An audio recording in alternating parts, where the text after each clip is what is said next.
Regard, œil avisé, prunelles aiguisées, la midinale est aux aguets. Par Pierre Jacquemin, tous les jours à 12h30. Bonjour Sophie Gria. Bonjour Pierre Jacquemin. Merci d'avoir accepté notre invitation. Vous êtes membre fondatrice de Changer par l'assiette. Vous êtes responsable des ateliers de l'association. C'est une association qui s'est fixée pour objectif de sensibiliser tous les publics aux enjeux de consommation alimentaire, du producteur jusqu'à l'assiette. D'abord, j'aimerais qu'on évoque le Salon de l'agriculture qui a ouvert ses portes le week-end dernier. Qu'est-ce que c'est pour vous ce salon? C'est un espace nécessaire pour faire de la pédagogie, pour renouer avec le monde agricole ou c'est plutôt le paradis des lobbies agricoles?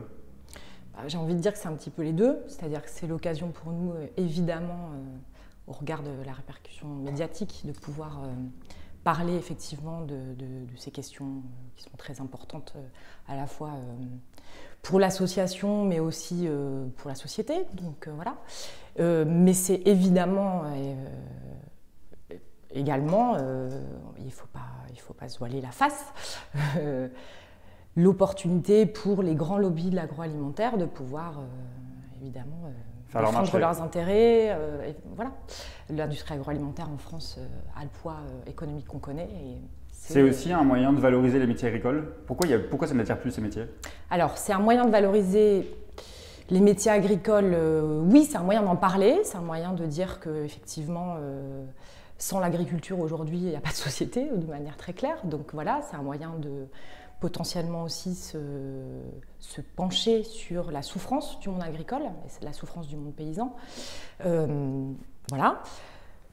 En même temps, est-ce que médiatiquement aujourd'hui, c'est ce qui ressort a priori? Pas forcément. Donc voilà, et les chiffres aujourd'hui sont très clairs. Hein. C'est un suicide tous les 2 jours dans le monde paysan. C'est voilà, donc une économie politique qui tourne du monde agricole qui est effectivement aujourd'hui absolument pas vertueuses et qui font qu'on n'attire pas, c'est une filière qui n'attire pas aujourd'hui assez.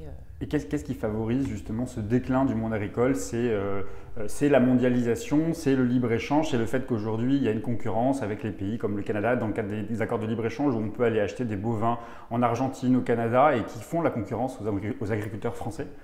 Alors ça peut être ça, c'est aussi, effectivement, c'est une donnée, mais c'est aussi de manière un peu plus pragmatique, si j'ose dire, le décalage qu'il peut y avoir entre les revenus d'un agriculteur aujourd'hui, qui se situe pour 30% d'entre eux à peu près 350 € par mois. Voilà, l'industrie agroalimentaire qui vient presser les marges et donc des prix derrière qui ne correspondent pas au coût de production.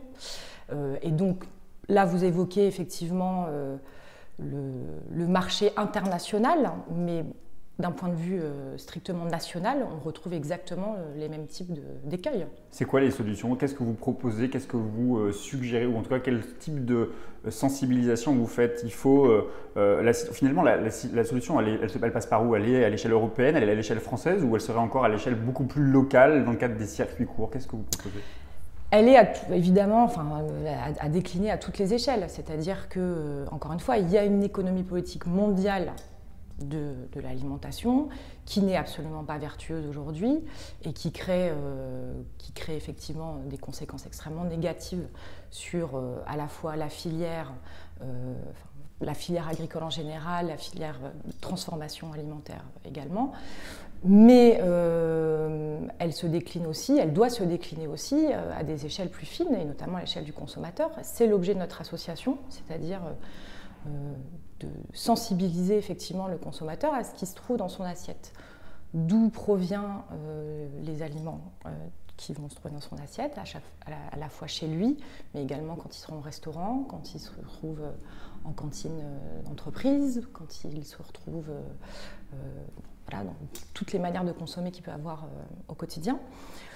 Et donc par là, effectivement, il y a des choses qui peuvent changer, c'est-à-dire qu'à partir du moment où on se pose les questions de d'où vient ce qu'on consomme, comment c'est produit, qu'est-ce que ça implique sur le plan écologique, qu'est-ce que ça implique sur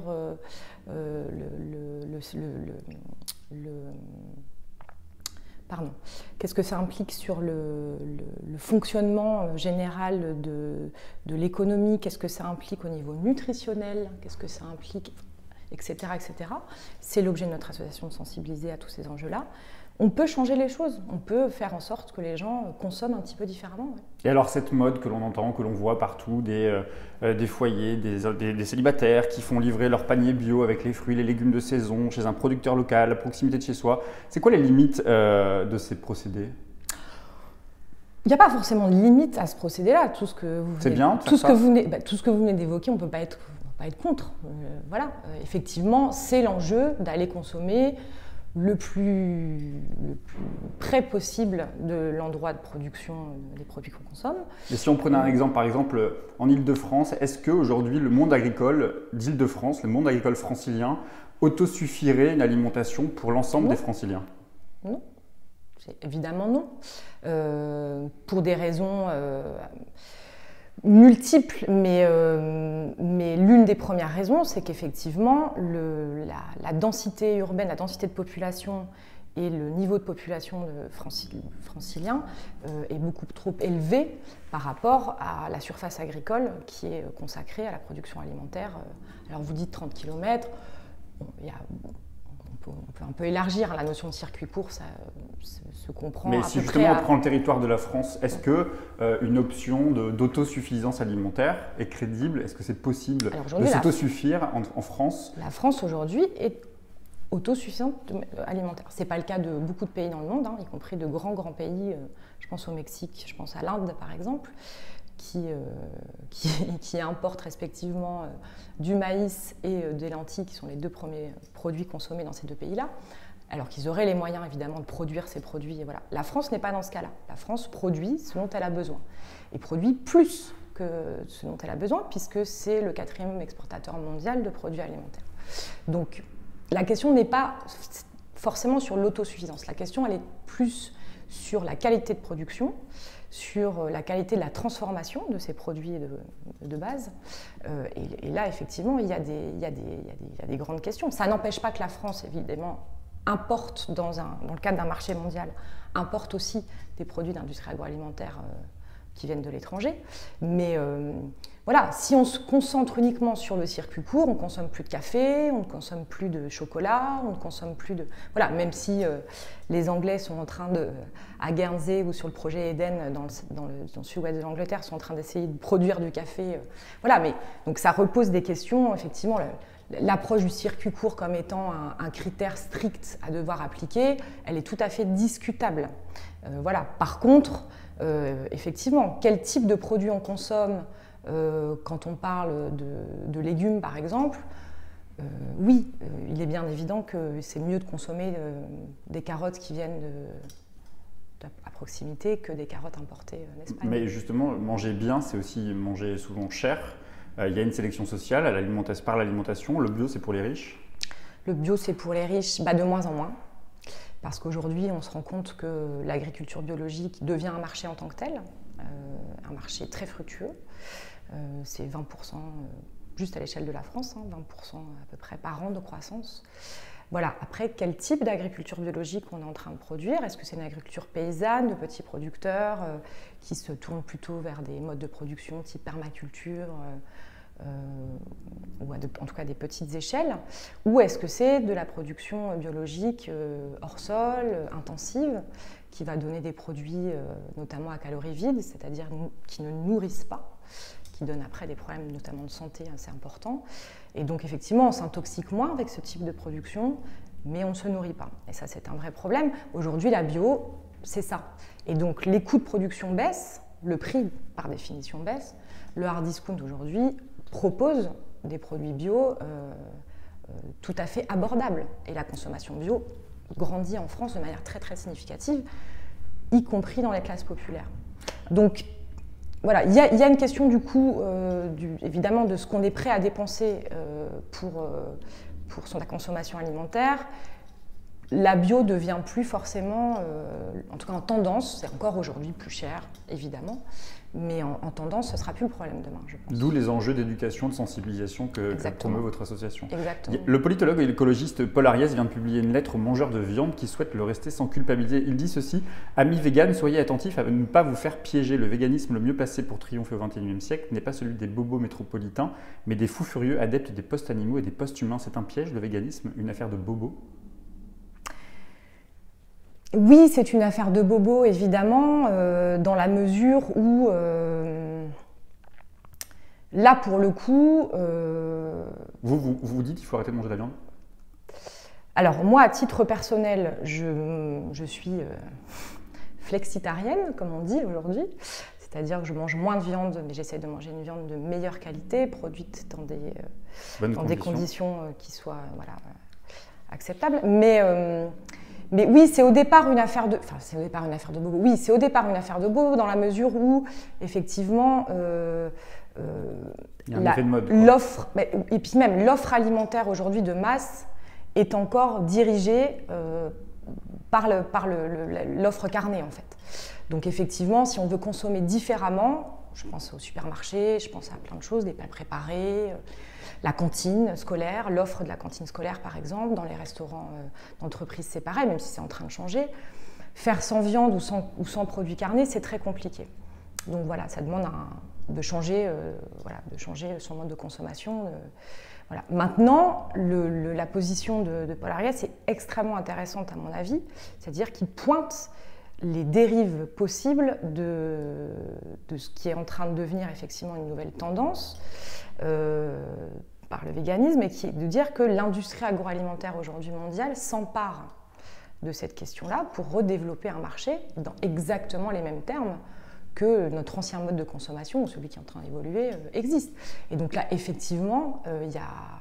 Rien n'échappe au capitalisme, finalement. Mais exactement, mais notamment du point de vue alimentaire. C'est extrêmement, extrêmement clair, bien sûr. Donc voilà, et donc effectivement, la question n'est pas d'être normatif. Soyez vegan, ne le soyez pas. Soyez... sur la question nutritionnelle, par exemple, c'est pareil. Ne mangez pas de gluten, mangez-en, etc. Il y a 1000 études qui montrent qu'effectivement, les gluten produits aujourd'hui sont à tout le moins inconfortables pour la santé et pourraient produire des choses extrêmement néfastes. Mais tout ça est très... quand on regarde aujourd'hui les produits sans gluten qui sont produits par l'industrie agroalimentaire, ce sont des produits qui peuvent être à plusieurs égards absolument délétères pour la santé, notamment très chargés en sucre, notamment un sucre très, très raffiné, notamment très chargé en sel. Donc voilà, d'où l'importance effectivement de la sensibilisation. Nous, on monte des ateliers par exemple où on essaye de lire avec les publics qu'on accompagne des étiquettes. Voilà. C'est-à-dire que l'idée c'est pas carné, pas carné, gluten, pas gluten, vegan, pas vegan. Les étiquettes, qu'est-ce qu'il y a dans les produits qu'on consomme? J'ai une dernière question, Sophie Gria. Vous avez un parcours assez atypique puisque vous êtes urbaniste de formation et vous avez tout lâché pour vous consacrer au métier de bouche. Justement, quand vous voyez que se développent autour des villes des milliers d'espaces dédiés aux supermarchés alimentaires, au détriment notamment des petits commerces de bouche, de centre-ville, qu'est-ce que ça vous inspire en tant qu'urbaniste? C'est quoi le lien entre aménagement du territoire et pratique ou habitudes alimentaires? Le lien, il est extrêmement clair. C'est-à-dire que quand on parle d'aménagement du territoire pur, c'est-à-dire comment on répartit l'usage des sols, en gros, il y a une concurrence extrêmement forte, quand on pense milieu urbain en tous les cas, ou périurbain, entre l'usage à destination d'habitation et l'étalement urbain, qui génère une économie en tant que telle, l'économie de la promotion immobilière, et l'usage agricole qui génère une valeur ajoutée qui est bien moins forte. Donc la tendance aujourd'hui, même si les politiques publiques urbaines tendent à essayer de densifier les villes, mais elle est très clairement à grignoter de l'espace agricole au profit, pour aller très rapidement, d'espaces périurbains très étalés, de maisons individuelles, etc. Donc là, il y a un enjeu évidemment majeur, puisque moins il y a d'espace agricole, moins la capacité de subvenir aux besoins alimentaires d'une ville est remplie. Après, il y a d'autres questions. Il y a par exemple la question des centres urbains et de l'effondrement des petits commerces alimentaires. au profit de grandes surfaces type grande distribution, hypermarché, etc. Et là, il y a des choses qui sont en train de bouger, c'est-à-dire qu'il y a des bureaux d'études, je pense à Ville et Habitat par exemple, je pense à Écologie urbaine, qui se penchent auprès des élus sur la réappropriation des centres urbains avec une politique d'urbanisme commercial. On vient réaider finalement les petits commerçants à pouvoir se réinstaller, les petits commerçants de bouche, en lien avec le monde agricole périphérique. Donc on essaye de refaire un lien entre les centres urbains et le monde agricole, qui est un enjeu, à mon avis, qui dépasse bien l'alimentation. Et donc là, il y a des choses assez intéressantes qui se passent. Et au regard de ça, on se rend compte que les hypermarchés sont en train de rentrer dans une forme de crise économique. Et que voilà, les consommateurs, petit à petit, je pense à des enseignes comme Auchan, comme Carrefour, qui sont en train, dans leur forme hypermarché, d'être mis un petit peu à défaut. Voilà. Et d'autres... Les petits pourraient manger les gros. On n'en est pas là encore. Alors on n'en est pas encore là. Je pense à Gonesse par exemple en Ile-de-France, où il y a encore un vrai enjeu à ce qu'effectivement des grands projets complètement délirants qui comprennent... Vous parlez de Repas City ? Je reparle tout à fait de Repas City, qui comprennent donc un hypermarché, mais aussi une piste de ski, enfin bon, des choses complètement délirantes comme ça. En face, c'est un projet, on propose un projet d'agriculture urbaine biologique et qui permettent effectivement de répondre à la demande francilienne. Donc là, il y a une vraie, encore un vrai débat. Merci beaucoup Sophie Gria. Changer par l'assiette, il y a un site. Oui. Changer par l'assiette.com. .com. Merci beaucoup. Merci à vous.